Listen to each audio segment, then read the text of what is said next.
குளிக்கலையா? குளிக்கல. ஒழுங்கு மரியாதையா போய் குளிச்சுட்டு வா. குளிர்துப்பா. உனக்கு மாலை போட்டதே குளிக்கிறது தான்டா. ஒழுங்கு மரியாதையா போய் குளிச்சுட்டு வாடா. நான் போயிட்டு வர வாலி குளிச்சுட்டு வரணும். A few moments later.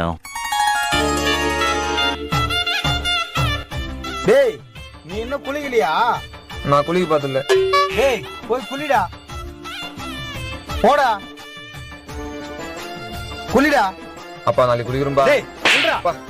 இதுக்குதான் மாலை போட மாட்டேன்னு மாலை போட்டு குளிக்க வைக்கிறானு. ஐயப்பா என்ன காப்பாத்துப்பா. ஓம் சாமியே சரணமையப்பா. ஓம் சாமியே சரணமையப்பா. ஓம் சாமியே சரணமையப்பா. நான் நன்னையில ஒருவேளை ஐயப்பா காப்பாத்திட்டாரா? ஓம் சுவாமியே சரணமையப்பா. நீ குளிடா. கேமரா ஊத்துறதுக்கடா குளிக்க சொன்ன.